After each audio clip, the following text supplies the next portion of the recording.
నమస్కారం విజయపెద్దన గారు. నమస్తే నాగరాజ్ గారు. నాకు తెలిసి ఈ ప్రాబ్లమ్ వైఫ్ అండ్ హస్బెండ్‌లో అంటే రిలేషన్‌షిప్ 100 ఏళ్ల జీవితంలో అట్‌లీస్ట్ ఫేజ్ 1 చూసుకున్నా కూడా ఇనీషియల్ టైమ్‌లో గానివ్వండి, మిడ్ టైమ్‌లో గానివ్వండి, ఎండ్‌లో గానివ్వండి తెలియకుండా వచ్చేటువంటి ఒక అతిపెద్ద సమస్య. ఏంటో సస్పెన్స్‌లో పెట్టారు. ఆహా! ఇప్పుడు వైఫ్ జనరల్‌గా బాగా చూసుకున్నటువంటి వైఫ్, హస్బెండ్ కూడా ఎక్కడ తప్పు చేయకుండా ఉండేటువంటి పరిస్థితి ఉన్నప్పుడు ఎలా అంటే సడెన్‌గా తెలియకుండా ఒక అమ్మాయి దగ్గర హెల్ప్ తీసుకొని ఏదో విషయాన్ని క్లియర్ చేద్దాం అనుకుంటూ ఉంటారు. సో దాన్ని ఏంటంటే వాళ్ళు అడ్వాంటేజ్ తీసేసుకొని నా దగ్గర హెల్ప్ తీసుకున్నారు కదా అనేటువంటి అడ్వాంటేజ్ తీసేసుకొని వీళ్ళేం చేస్తారు, సరే ఫ్రెండ్షిప్ మెయింటైన్ చేసి వీళ్ళకి తెలియకుండానే అంటే భార్యకి తెలియదు, భార్యకి తర్వాత ఎప్పుడో తెలుస్తుంది. ఓకే. డాక్టర్ సచిన్ రాజ్ అత్యాధునిక వరల్డ్ క్లాస్ ఫిజియోథెరపీ ట్రీట్మెంట్ తో అన్ని రకాల నొప్పులకు శాశ్వత పరిష్కారం. వీళ్ళేం చేస్తారు, దీన్ని అడ్వాంటేజ్ తీసేసుకొని ఇది నువ్వు చేయకపోతే పోయి నీ భార్యకి చెప్తానని చెప్పేసి అంటూ ఉంటారు. ఇది నా భార్యకి తెలిస్తే ఫర్దర్గా నా భార్య నన్ను చూపే విధంగా ఉంటుందనేటువంటి ఇన్సెక్యూర్లో వీళ్ళు ఉంటారు. హస్బెండ్ భార్యకి అది చెప్పుకోలేరు, ఉంచలేరు. ఎంత కాన్ఫిడెంట్గా చెప్పినా కూడా వన్స్ వేరే వాళ్ళు ఎంటర్ అయ్యారనంటే డెఫినెట్గా ఇన్సెక్యూరిటీయే వస్తుంది. ఇన్సెక్యూరిటీ రాకుండా అయితే ఉండదు. దాన్ని ఎలా బ్రేక్ చేయాలి అంటే ఒకసారి నేను ఇది చేశాను అని వచ్చి చెప్పిన తర్వాత కూడా భార్యకి అదే ఇన్సెక్యూరిటీ ఉంటే దానికి ఎండ్ కార్డ్ ఎక్కడ వేయాలంటారు అసలు? సో మీరు అడిగేది ఏంటంటే భర్తకి ఎక్కడ ఎక్స్ట్రా మ్యారిటల్ అఫైర్ కోణం లేకపోయినా అలా ప్రొజెక్ట్ చేయబడిన తర్వాత భార్య రియాక్షన్స్ ఎలా ఉంటే బెటర్ అని అంటారా, లేదంటే ఆల్రెడీ సతాయిచ్చేస్తున్నారా?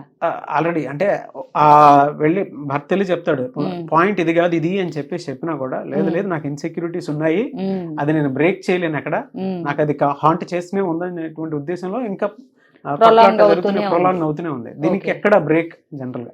ఎక్కడ బ్రేక్ అంటే ఇప్పుడు అది అంటే అవతల లేడీ ఎంత బాగా ప్రొజెక్ట్ చేసింది, ఎట్లా ఇరికించింది అన్న దాన్ని బట్టి డిపెండ్ అవుతుంది. ఇంకొకటి ఇక్కడ నేను ఎప్పుడు అంటాను కదా, రిలేషన్షిప్ లో trust is more very very very important. So already బీటలు వారిన తర్వాత దాన్ని నార్మల్ పొజిషన్ కి తీసుకురావటానికి ఆబ్వియస్ గా భర్త తప్పదు ఇక ఎఫర్ట్ పెట్టాలి. ప్లస్ భార్యలు కూడా అర్థం చేసుకోవాల్సిన విషయం ఏంటంటే ఇప్పుడు ఎన్నో ఏళ్ళు గడిచుంటాయి మీరు చెప్పిన దాన్ని బట్టి. సో భర్త ఎలాంటి వాడు ఏంటి అనేది చూచాయిగా ఒక నమ్మకాన్ని ఉంచుకోవాలి.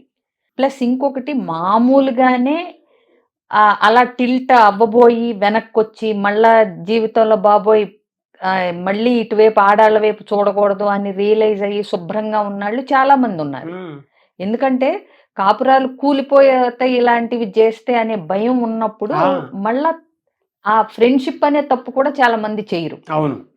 సో అందరికీ ఇలాంటి ఎక్స్పీరియన్సెస్ ఉండకపోవచ్చు, కానీ రకరకాల మనుషులు రకరకాల అనుభవాలు. అవునా? సో ఇందులో పాయింట్ ఒకటే అంటే నేను అది కాదు, నేను ఇక్కడే కమిటెడ్ అని చెప్పినా కూడా కాకుండా ఇన్సెక్యూర్ ప్రాబ్లం ఉంది నాకు అని. సో అంటే ఏంటంటే ఆవిడకి already she admitting that she has insecurities. So ఇది ఈ భర్త వల్లే ఇప్పుడే వచ్చినవి అయ్యి ఉండొచ్చు, లేదా ఆవిడ చిన్నప్పటి నుంచి చూస్తూ పెరిగిన వాతావరణం. ఇప్పుడు ఎన్ని కథలు ఎంటలేదండి ఎక్స్ట్రా మ్యారిటల్, అవునా? ఈ పేపర్ తెరిస్తే చాలు ఇవే కదా. సో ఏంటంటే ఒక్కసారి భర్త ఇట్లా అన్నప్పుడు ఏంటంటే ఆవిడ దాన్ని ఉన్న సిచ్యువేషన్ 20% అయితే ఆవిడ దాన్ని 80% ఊహించుకోవటం మొదలు పెడుతుంది.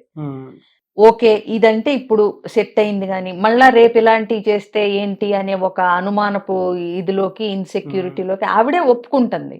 మీరు చెప్పింది నాకు ఇక్కడ ఒకటి క్లారిఫై చేయండి, ఏంటంటే ఎక్స్ట్రా మ్యారిటల్ అఫైర్ లేదు, అసలు ఎక్స్ట్రా మ్యారిటల్ అఫైర్ లేదు. సో బట్ ఆ లేడీ అట్లా ప్రొజెక్ట్ చేసి ఈ నిరికిచ్చింది ఇక్కడ. సో ఇప్పుడు ఈవిడికి ఆ నమ్మకం ట్రస్ట్ అనేది రావటం లేదు. సో ఇది ఆవిడ మీద డిపెండ్ అయ్యి ఉంది. ఇప్పుడు ఏంటంటే భర్తని ఒక విషయాన్ని పట్టుకుని పదే పదే భర్తని హింసించి ఆయన బాధపడి ఈవిడ బాధపడాలా, లేదంటే భర్తని నమ్మినప్పుడు ఇలాంటివి కొంతమంది చాలా తేలిగ్గా అంటే ఆయన్ని ఇబ్బంది పెట్టకుండా భర్త ఏంటి అనేది కంప్లీట్ గా తెలిసినప్పుడు ఆ ఇన్సెక్యూరిటీస్ ఉండవు భార్యకి. ఇంకొకటి ఈ అతి ప్రేమతో పొసెసివ్నెస్ తో కూడా ఇట్లాంటి ప్రాబ్లమ్స్ వస్తాయండి. ప్లస్ ఇంకోటి సెల్ఫ్ కాన్ఫిడెన్స్ లేకపోవటం వల్ల. సో భర్త ప్రేమ కొంతమంది ఎంత ఇచ్చినా వాళ్ళకి సరిపోదు. ఎంత నమ్మకాన్ని ఇచ్చినా, ఎంత ప్రేమ ఇచ్చినా, అనుమానం అనేది ఒకసారి ఎంటర్ అయింది అంటే దాన్ని మూలాలతో సహా తీసేయటం చాలా కష్టం. సో ఇక్కడ ఏంటంటే హస్బెండ్ క్లియర్గా కూర్చుని ఇద్దరు మాట్లాడుకోగలగాలి. జరిగింది అన్ఫార్చునేట్ సిచ్యువేషన్. ఇప్పుడు నిజంగా ఎఫ్ఐఆర్ ఉంటే నమ్మకాన్ని తెచ్చుకోవటం అనేది చాలా కష్టం అవుతుంది. బట్ అసలు ఎఫ్ఐఆర్ అనేది లేనప్పుడు అది బ్రేక్ అయినా పెద్ద ప్రాబ్లం లేదు దానివల్ల. అవును, ఇక్కడ లేనప్పుడు అబాండానికి గురి కాబడ్డ వ్యక్తి ఆల్రెడీ ఈయనే సగం చచ్చిపోయి ఉంటాడు. అంతే కదా. చెయ్యని తప్పుకి భార్య ముందు దోషిగా నిలబెట్టడం, భార్య ముందు రుజువు చేసుకోవాల్సి రావటం, భార్య ఏమో నమ్మకపోవటం, భార్యని ఎలా నమ్మించాలో తెలియక సతమతం అవటం, వీటన్నిట్లో మళ్ళీ ఆవిడ ఇన్సెక్యూరిటీస్ యాడ్ అయ్యి ఈయన నిజంగానే ఆఫీస్ పని మీద ఒక ఆడాళ్ళతో మాట్లాడాలన్నా బిక్క చచ్చిపోతాడు. అవునా? అట్లాంటి పరిస్థితి జనరల్ గా భార్యలు భర్తలకు క్రియేట్ చేయకుండా ఉంటే మంచిది. ఇట్లాంటి టైంలోనే భార్య సపోర్ట్ భర్తకి ఎక్కువ అవసరం అవుతుంది. నేను నిన్ను నమ్ముతున్నాను, నీ పరిస్థితి అర్థం చేసుకోగలను, నువ్వేమి ఇబ్బంది పడకు, ఇలాంటి 100 అబాండాలు పడినా నువ్వేంటో నాకు తెలుసు అనే భరోసా భార్య భర్తకి ఇవ్వగలగాలి. ఇచ్చినప్పుడు ఆ కాపురం ఇంకా అంటే ఇంతకు ముందున్న అపార్థాలు తొలగిపోయి ఇంకా అద్భుతంగా ఉంటుంది.